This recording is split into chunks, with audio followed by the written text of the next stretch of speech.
اس وقت باقی سیاستدانوں کی نسبت وکلا کمیونٹی خان صاحب کے زیادہ قریب ہے، تو کیا ان الیکشنز میں عام سیاستدانوں کی بجائے وکلا کو زیادہ ٹکٹس دینے کا امکان ہے؟ خان کی خواہش یہ نظر آ رہی ہے ہمیں پنجاب کی حد تک۔ خان صاحب یہ سمجھتے ہیں کہ شاید وکلا جو ہیں وہ ڈٹ جائیں گے، اور اگر ہمارے امیدواروں کو اٹھایا جانے لگا تو وکلا جو ہیں، چونکہ ان کے پیچھے بار ایسوسیشنز ہیں، بار کونسلز ہیں، پھر عدالتیں بھی وکلا کا خاص خیال کرتی ہے، وہی ان کی یہ سمجھ ہے۔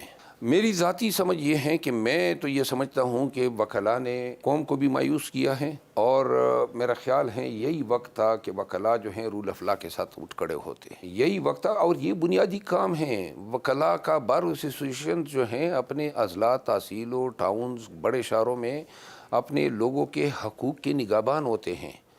کس طرح جو ہیں پورے ملک میں لوگوں کے حقوق کے ساتھ کھلواڑ کھیلا گیا، لیکن بار جو ہیں وہ اپنا روایتی تاریخی کردار ادا نہ کر سکے۔ اگر باریں لوگوں کے حقوق کے لیے کھڑی ہوتی، مجال ہیں کہ لوگ اغوا ہوتے، لوگ گھروں سے اٹھائے جاتے، اتنی فستائیت ہوتی۔ خان صاحب نے گوہر خان صاحب کو اس عہدے کے لیے کیوں چنا؟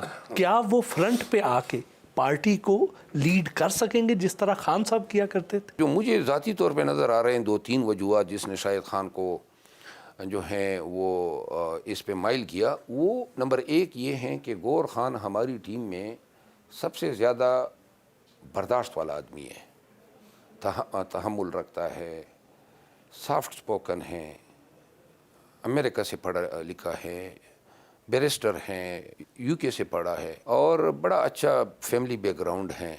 خان کے ساتھ بہت انٹریکشن ان کی ہوئی بات چیت میں۔ لیکن عملی طور پہ جس طرح گراؤنڈ میں آپ نظر آتے ہیں، جس طرح لوگوں کو چارج کر رہے ہیں، کراؤڈ کو جس طرح ووٹر کو باہر نکال رہے ہیں، گوہر خان صاحب تو ہمیں آن گراؤنڈ کہیں نظر نہیں آتے۔ گوہر خان صاحب کا وقت آئے گا نا، ابھی تو یہ وہ وقت ہیں، یہ وہ لمحے ہیں جن میں ہم اپنے چیئرمین کو ملوث نہیں کرنا چاہتے ہیں۔ ہم نہیں چاہتے ہیں کہ ہمارے چیئرمین پہ پرچے ہو، وہ نظر آئے کہ وہ موٹر سائیکلوں پہ بھاگ رہا ہے یا وہ بہروب دار رہا ہے۔ یہ جو سپریم کورٹ کی طرف سے ابھی فیصلہ آیا ہے ملٹری کورٹ کے حوالے سے، آپ اس کو کس نظر سے دیکھتے ہیں؟ اس ملک میں ہو کیا رہا ہے؟ یعنی کہ ابھی انٹرم پہ آپ یہ آرڈر کر رہے ہیں کہ جی ٹرائل چلاتے جائیں، یعنی پریکٹیکلی تو آپ نے اس فیصلے کو انڈو کر دیا۔ یہ انجنکشن جو جاری ہوا ہے 4-1 کے ریشو سے، تو جب سپریم کورٹ جیسے اعلیٰ ادارے سے ایسے فیصلے آئیں گے تو پھر وہ غلط FIR کرنے والے سپاہی، تھانے دار، IG یا DIG سے تو گلہ ہی نہیں ہے، جن کا کام لوگوں کے حقوق کا تحفظ کرنا ہے، جو آئین کے تحت گارنٹر ہیں لوگوں کے فنڈامنٹل رائٹس کو پروٹیکٹ کرنے کے، اور جس کا انہوں نے الف اٹھایا ہوا ہے۔ جب وہاں سے ایسے فیصلے آئیں گے تو اس ملک میں طوائف الملوکی جو ہیں وہ نہیں مچے گی تو کیا رہے گا؟ قاضی فائز عیسیٰ صاحب سے آپ کی کیا امیدیں ہیں؟ وہ عدلیہ میں کس قسم کی اصلاحات متعارف کروائیں گے؟ کیا پیشین گوئی آپ کی؟ ابھی تک جو اس کا کردار رہا ہے فیصلوں کے حوالے سے، وہ انتہائی ایک اچھے منصف کا رہا ہے۔ خان صاحب جو ہیں وہ ناخوش ہیں سپریم کورٹ آف پاکستان میں ہماری پیش رفت سے، اور ہم مجبور ہیں۔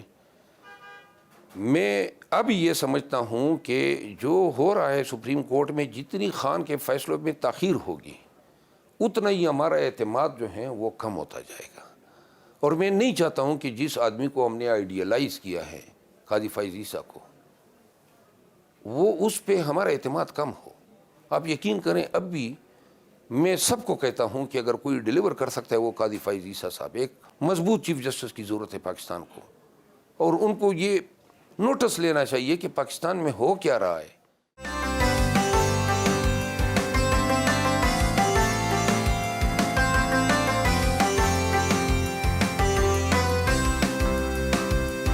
مختلف علاقوں سے آئے ہوئے تحریک انصاف کے کارکنوں کے حلقوں کے سیاسی مسائل سنے اور ان کے حل تجویز کیے۔